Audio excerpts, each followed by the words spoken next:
And this is the way most championships are decided. Just say this out loud. Who are the best players in the game, and how did they play? The Rams' best players were all great.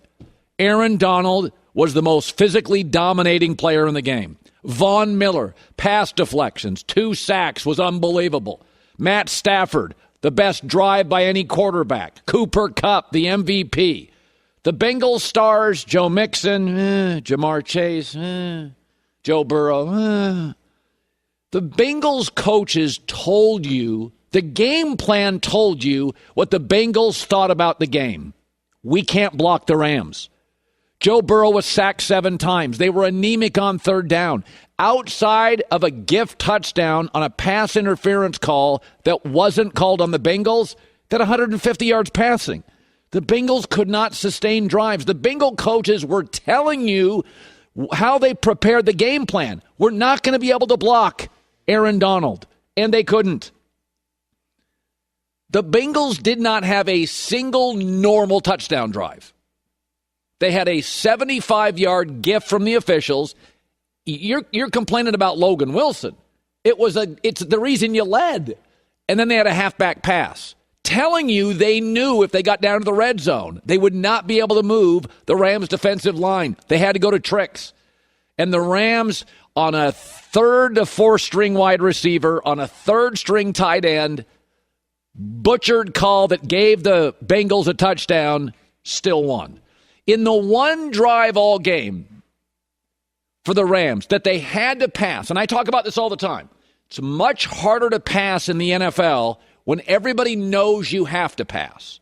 And the Bengals have a very good defensive front. That was on display. Very good. Bengals are very, very good up front.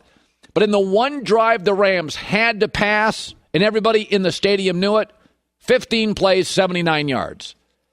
If you take out that gift touchdown to T. Higgins, the Bengals, the rest of the second half, didn't have that many yards, 75. The box score tells you the story. Rams moved the ball. They were fine on 3rd down. They were fine through the air. They were perfect in the red zone. They had plenty of time of possession. They didn't get sacked much. The box score tells you the story. Now, the Bengals fought like crazy. I said it Friday. They felt like a 6th seed in the tournament that won some buzzer beaters. And then they get to the final game in the NCAA tournament like Butler did against Duke, but Duke's got better players. You can't complain about a Logan Wilson ticky-tack call in your eyes when the reason you had the lead was a 75-yard gifted touchdown by the officials. The Bengals were a good team, but they lost 8 times this year. Could have been 10 if not for a great kicker.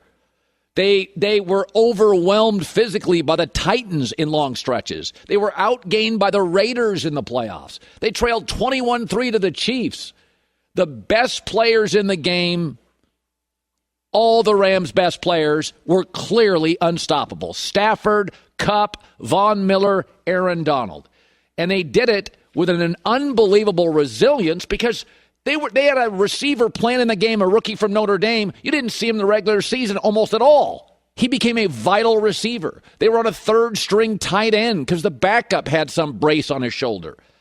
Cincinnati's coach also got really conservative, or maybe they pull off the upset, and it would have been an upset. But what you saw from the Rams is what people in Los Angeles who watch the Rams every week had seen.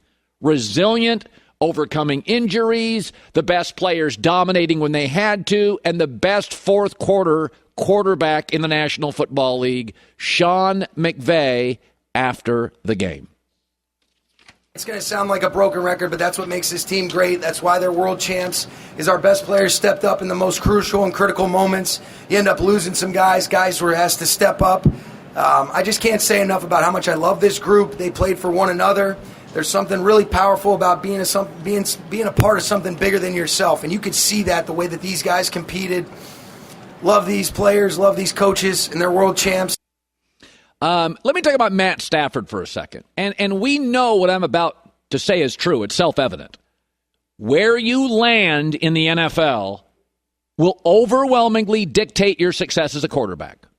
Andrew Luck, Joe Burrow are exceptions where they overcome a lot of stuff. And let's be honest, the Bengals have some really good players. Bengals have a bunch of good players. Andrew Luck got his team to the AFC Championship with like one other Pro Bowler. But where you land matters. And after a dominating high school career and a great college career, Matt Stafford went to the Lions.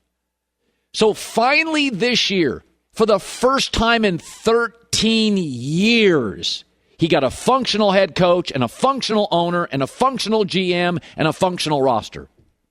1 year. And he already has, after last night, 3 game-winning playoff drives. In 13 years in Green Bay, Aaron Rodgers has 2. But Aaron's cool, single, the chosen one by the media. But Aaron doesn't win enough in big games. He's not great late. Matt Stafford, 1 year in a functional organization. Look at his numbers across the board. 13 years of turmoil, tumult, and turbulence. And he got better playoff stats than Aaron. But Stafford has no drama. He's not jonesing for attention. He's not the single guy trying to find himself. He's an adult. He married his college sweetheart. He has adorable kids. His only celebrity friend is his buddy from high school, Clayton Kershaw. I wish we'd spend less time talking about people who create drama and more time about guys like Matt Stafford, who put his head down for 13 years in lowly Detroit, didn't talk about it, didn't complain about it. And after all that time, he finally went to management and said, "May I please be released?" And they had so much respect for him in Detroit.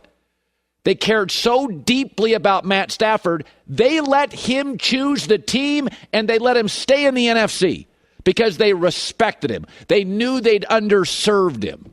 Can you imagine that? How often does that happen? They felt guilty. He was better than them and they knew it.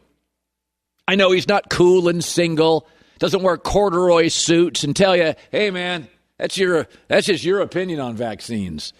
No, we've got an adult. We've got a grown-up who knows who he is, has since college, is defined by his smarts, his ability in crisis to make plays. He's not jonesing for attention. And 1 year of a legitimate organization, one after 13 years of nonsense in Detroit. Look at his numbers. And what's most impressive about Matt Stafford is a great quality in our parents, our grandparents, and a great quality in bosses. It's just a great human quality.